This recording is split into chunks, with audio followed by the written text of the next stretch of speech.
نحمده ونصلي ونسلم على رسوله الكريم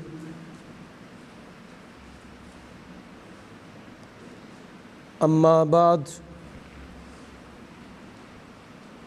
بسم اللہ الرحمن الرحیم قال اللہ تبارک و تعالی فی الکلام المجید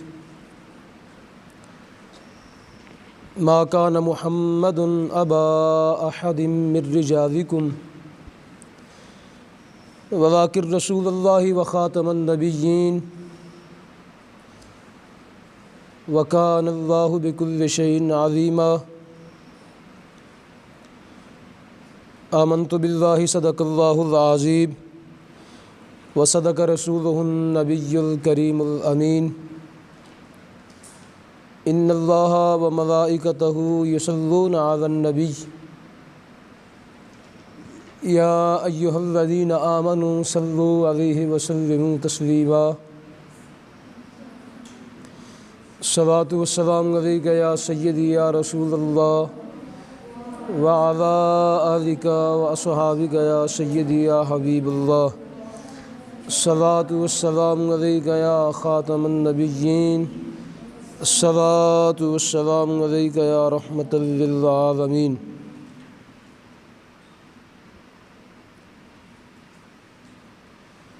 معزز و محتشم عزیزم طلباء و طالبات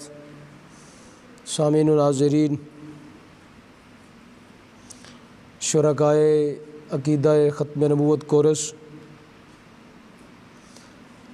الحمدللہ ثم الحمدللہ آج 22 رمضان المبارک شریف ہمارے ساتھ موجود ہے۔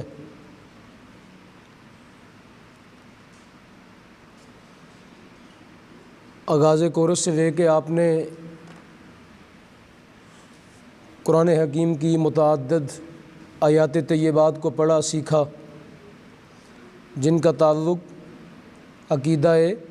ختم نبوت کے ساتھ ہے۔ پھر آپ نے متعدد احادیث مبارکہ کو پڑھا سیکھا، جن کا تعلق کس کے ساتھ ہے؟ عقیدہ ختم نبوت کے ساتھ ہے۔ پھر آپ نے اجماع امت سیکھا، پڑھا، ملاحظہ کیا، کتب کے اندر آپ نے امت کے اجماع کو آپ نے پڑھا، صحابہ کرام کے اجماع کو پڑھا آپ نے، اور آپ نے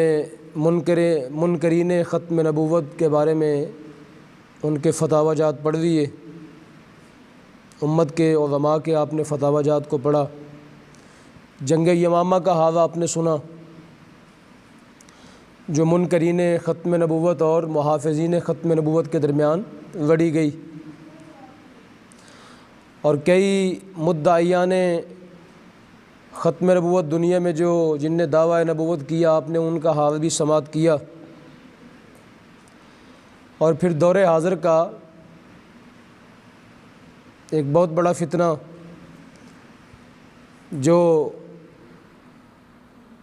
قادیانیت کے نام سے موسوم ہے، دور حاضر کا بہت بڑا فتنہ مرجعیت، جماعت مرتدین، جن کے بڑے گرو نے دجال زمانہ اور کذاب زمانہ نے دعویٰ نبوت کیا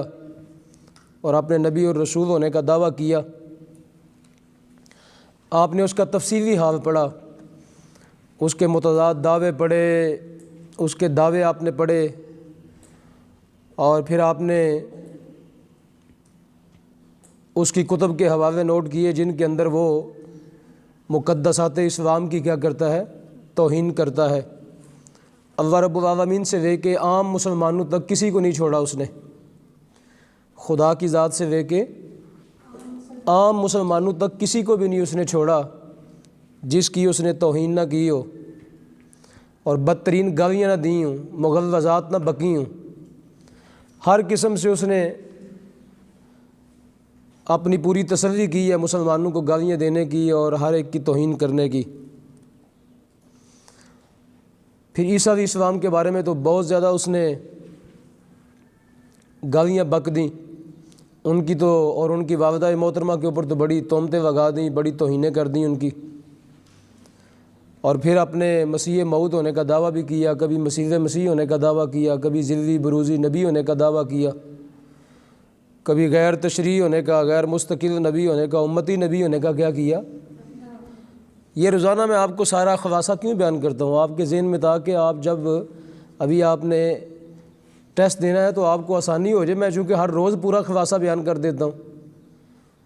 جو بچے سمجھدار ہیں ان کو تو یہ سن کے ہی روزانہ یاد ہو جاتا ہے، میں روزانہ پورا خلاصہ بیان کرتا ہوں کورس کا۔ تو وجہ ہوتی ہے کہ بار بار آپ کو ایک چیز سنائی جائے، بار بار آپ کے ذہن کے اندر وہ لفظ بیٹھ جائیں، بار بار وہ چیزیں آپ کے ذہن میں آ جائیں خلاصتاً، جس کی آپ کو ہمیشہ پوری زندگی کے اندر حاجت رہے گی۔ اور ایک مبلغ ختم نبوت کے لیے ان چیزوں کو جاننا بہت ضروری ہے۔